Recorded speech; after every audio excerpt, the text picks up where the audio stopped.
In my video on data and data types, we looked at the different types of data. One of those was numerical data. In this video, we'll look at displaying discrete numerical data, which falls under the organise and display step of the statistical investigation process.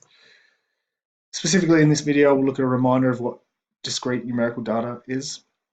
We'll look at displaying discrete numerical data in a tally and frequency table, a dot plot, and some column graphs. And we'll have a quick look at skew or distribution of discrete numerical data and outliers. Numerical variables are given in numerical or number form. The information collected is called numerical data. Discrete numerical data can be counted and takes on exact number values. So I like to think of integers. Examples might be cars in a car park, you can count them, or students in a classroom, they can be counted. We're going to look at this example throughout the rest of this video. So a training firm specialises in the provision of training both during the day and at night. In order to review the provision of classes, the firm investigated how many students attended their day classes versus their night classes. They randomly selected 10% of the attendance data from both the day classes and the night classes, but dividing the day and night classes up, they've stratified the sample. Remember back to our sampling video. What are some of the ways that they could summarise this data? We'll have a look at a few of those now. Generally, the first step when organising data is to put it into a table. A tally and frequency table can be used when collecting the data. It includes a tally column, a frequency column, and a percentage frequency column.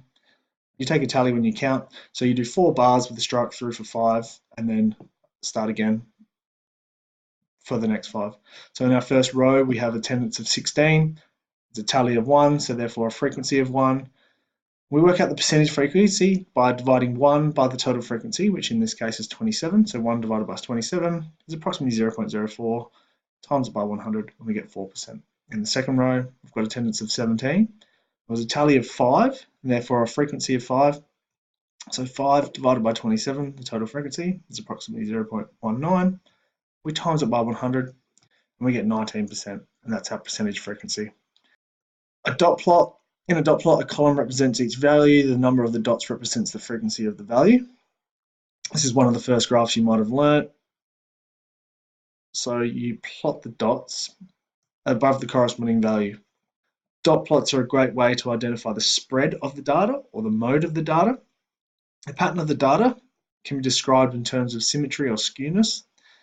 This data appears positively skewed, but we'll have a bit more of a look at that later.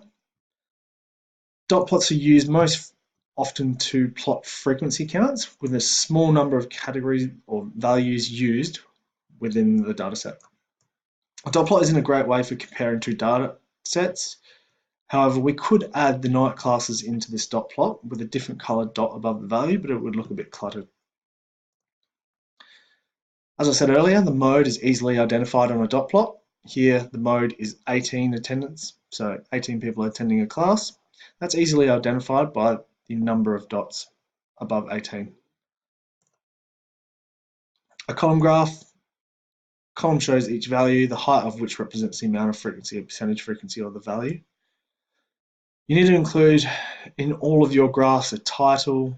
You need to include the scale, and you need to label the axes. In this example, I've included a legend or a key, which shows that the orange bars are the day attendance, and the blue bars are the night attendance. So I've included the night attendance now.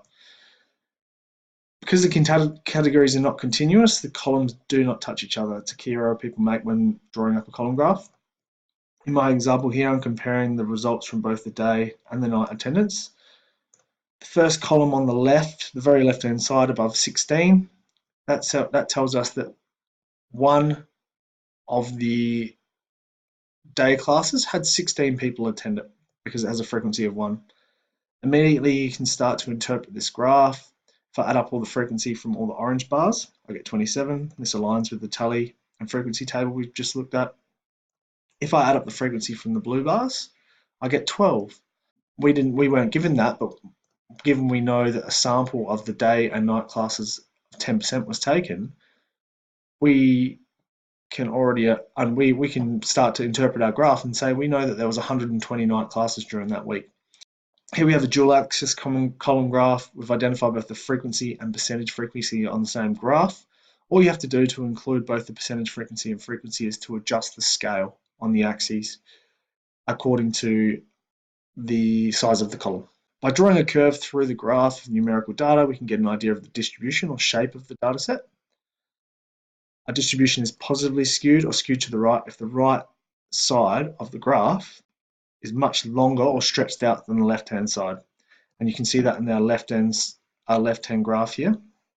A distribution is symmetric if the right-hand side and the left-hand side are approximately mirror images or symmetric. And you can see that in the middle graph we have here.